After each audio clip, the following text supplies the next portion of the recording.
Hey guys, and welcome back to Misha's Corner. So, over the weekend, last weekend, I decided to throw some things on the grill, and this is what I made. I also did some sawfish, okay, and some Japanese sweet potato.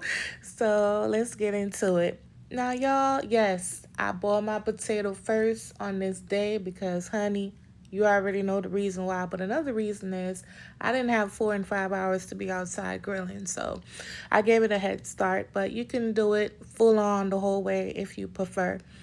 These are those steaks that I'll be using. I got them from the Aldi grocery store. So yeah, we're gonna get straight into it.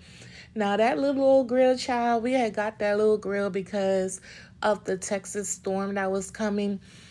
And, because the last time it happened, we had no power, no water, no nothing for like 10 days.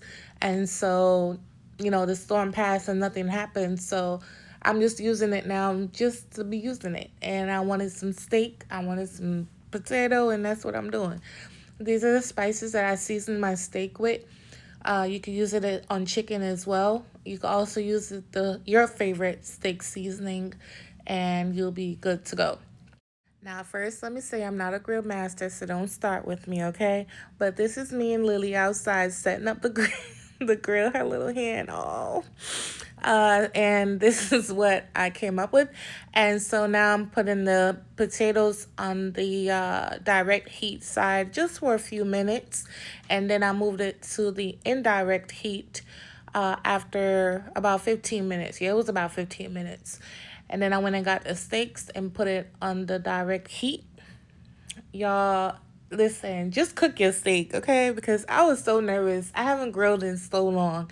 But now that I see, I got the gist, I'm going to be getting into it, okay? So it's going to be a couple videos of me grilling something. It's already back to 80 degrees in Texas, so we're good to go, okay? So these are what they look like once I flip them. First of all, this smells amazing.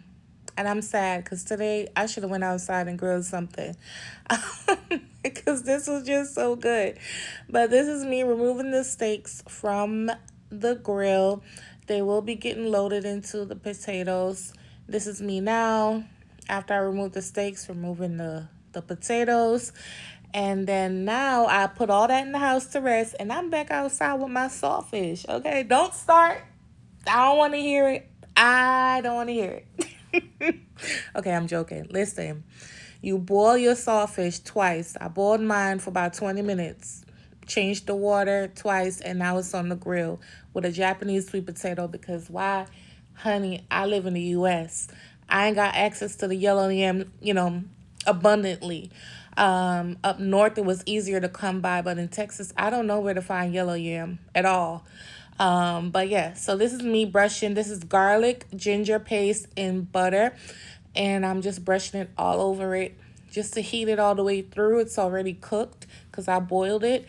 So you just want to heat it all the way through, get that butter and seasoning all up down in there. And my mouth is watering out. Y'all, this was so good.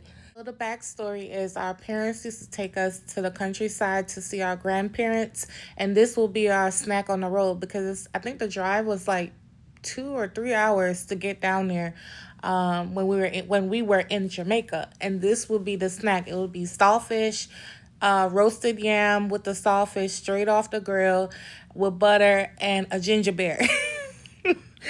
And y'all, I really wanted the yam. I don't know where to find it. If you live in Texas and you know you can show me the direction to some yellow yam, let me know, okay?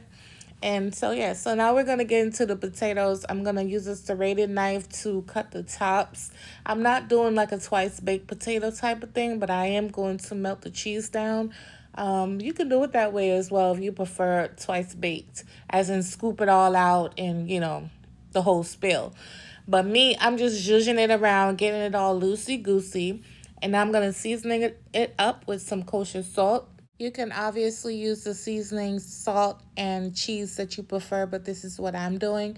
So down in here, I'm going to add some unsalted butter as well as some onion chive. I mean, chive and onion, yeah, same thing. Cream cheese up in here, just like a dab. It's not like a lot. Just a dab of both down in here. Get it all delicious scrumdiddlyuncious. And now I'm gonna add some scallions, or you can add the onions that you prefer, as well as some cheese. And now I'm gonna put it in the air fryer to melt down. Oh, I also drizzle on some hot honey. Y'all, I know this is very much so giving big bag. Listen, it's very big bag. However, it's optional. Now I'm gonna add the steak right on top. As you can see, the steak is nice and juicy and, cooked properly. And now I'm gonna brush it some more with some of that garlic butter. And this is what it looks like. And this was delicious. And my Whittle family loved it. And I will definitely probably make this again. I don't eat a lot of steak because my body doesn't like it that much, nor pork. But it was a nice treat, is what I'm saying. It's a nice treat. But this is what the sawfish looks like. I'm about to pull it off. I wish y'all could smell this. Like, I can't even deal. I wish y'all could smell this. And I wish I would focus when I do grocery shopping and eat this way more often versus eating other things. So this is the pickled red onions that I made. I do have a video on this, but I'm going to put it on my shorts.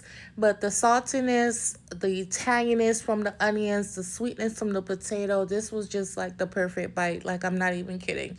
And I hope you guys give this recipe a try. If you do, tag me and let me know what you think. All my social media will be in my description box, as well as the recipe ingredients. And I'll catch you on my next one. Bye.